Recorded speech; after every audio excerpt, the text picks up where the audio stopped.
Today's Bible reading is Hebrews chapter 8 and Lamentations chapters 3, 4, and 5.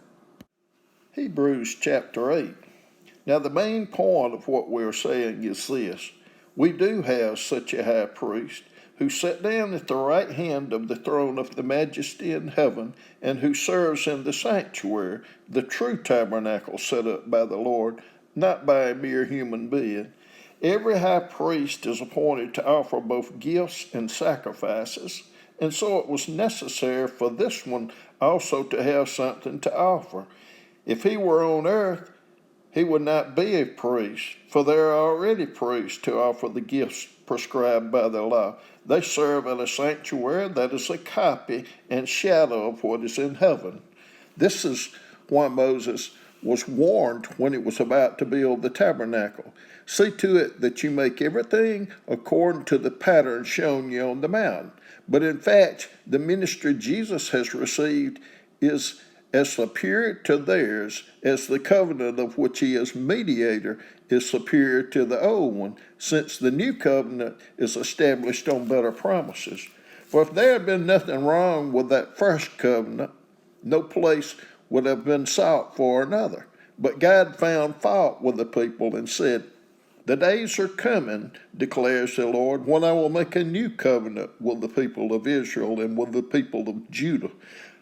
It will not be like the covenant I made with their ancestors when I took them by the hand to lead them out of Egypt, because they did not remain faithful to my covenant, and I turned away from them, declares the Lord. This is the covenant I will establish with the people of Israel after that time, declares the Lord. I will put my laws in their minds and write them on their hearts. I will be their God, and they will be my people. No longer will they teach their neighbor or say to one another, 'Know the Lord,' because they will all know me, from the least of them to the greatest.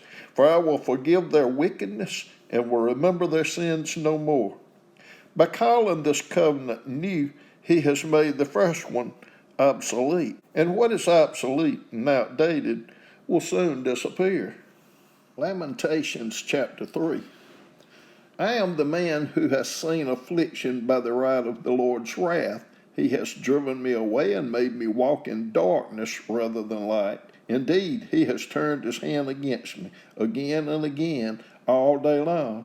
He has made my skin and my flesh grow old and has broken my bones. He has besieged me and surrounded me with bitterness and hardship. He has made me dwell in darkness like those long dead.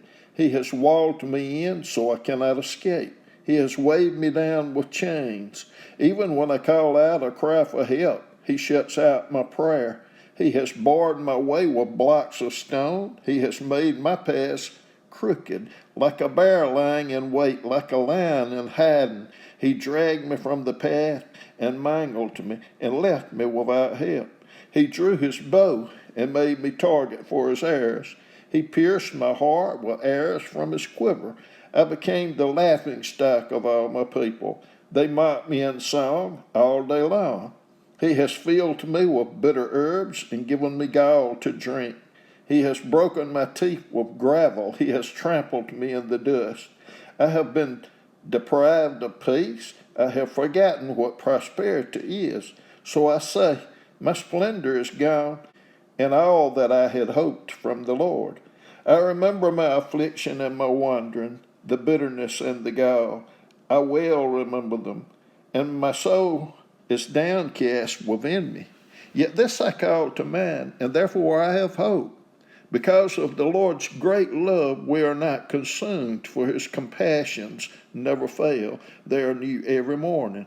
Great is your faithfulness. I say to myself, the Lord is my portion, therefore I will wait for him.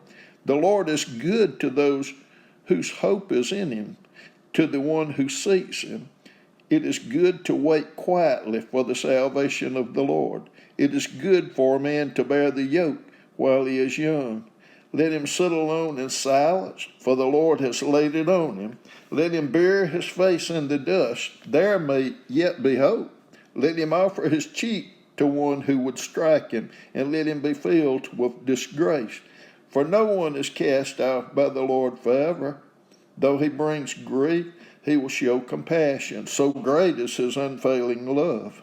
For he does not willingly bring affliction or grief to anyone, to crush underfoot all prisoners in the land, to deny people their rights before the Most High, to deprive them of justice. Would not the Lord see such things?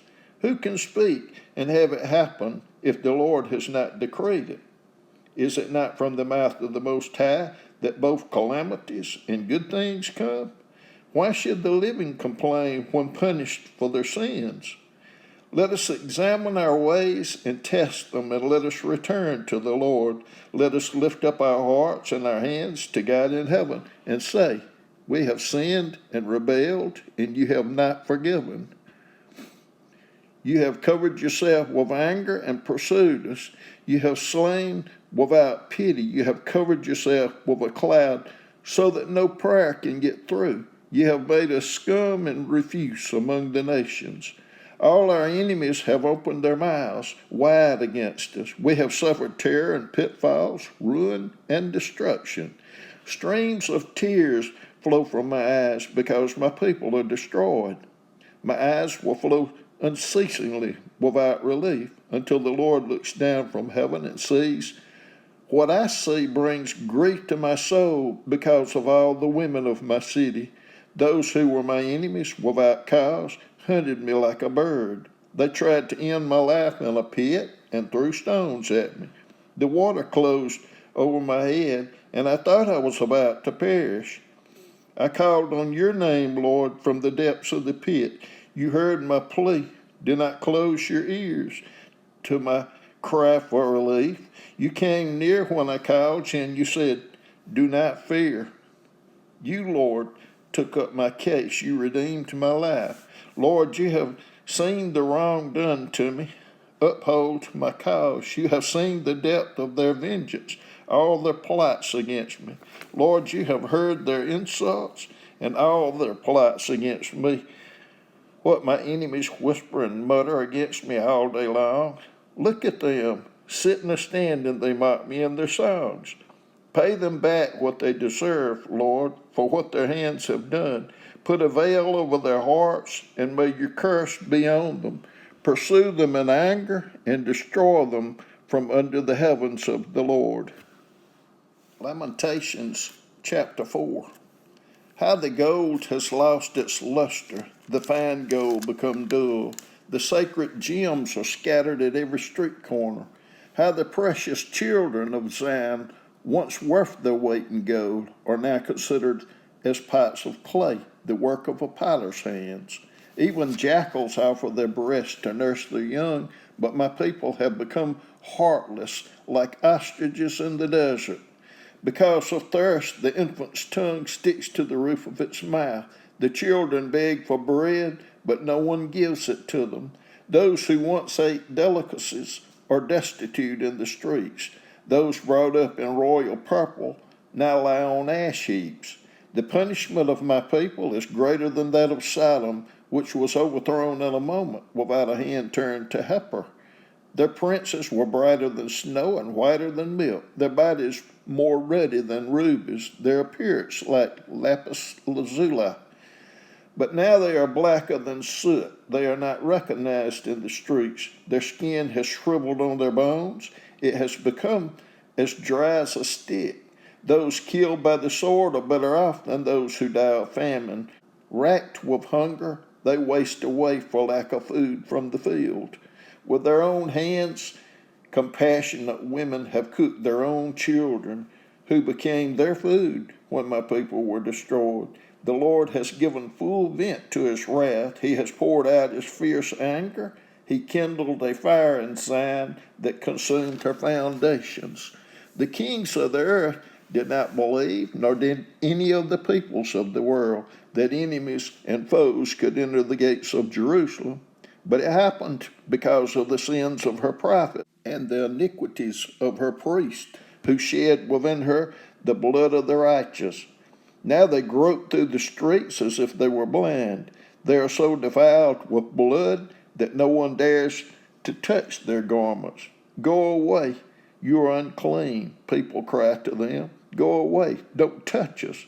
When they flee and wander about, people among the nations say, they can stay here no longer. The Lord himself has scattered them. He no longer watches over them. The priests are shown no honor, the elder no favor. Moreover, our eyes failed, looking in vain for help. From our towers we watched for a nation that could not save us. People stalked us at every step, so we could not walk in our street. Our end was near, our days were numbered, for our end had come. Our pursuers were swifter than eagles in the sky. They chased us over the mountains and lay in wait for us in the desert. The Lord's anointed, our very life breath, was caught in their traps. We thought that under his shadow we would live among the nations. Rejoice and be glad, daughter Edom, you who live in the land of Uz. But to you also the cup will be passed. You will be drunk and stripped naked. Your punishment will end, daughter Zion. He will not prolong your exile, but he will punish your sin, daughter Edom, and expose your wickedness. Lamentations chapter 5. Remember, Lord, what has happened to us. Look and see our disgrace. Our inheritance has been turned over to strangers, our homes to foreigners. We have become fatherless. Our mothers are widows. We must buy the water we drink. Our wood can be had only at a price. Those who pursue us are at our heels. We are weary and find no rest. We submitted to Egypt and Assyria to get enough bread. Our ancestors sinned and are no more, and we bear their punishment.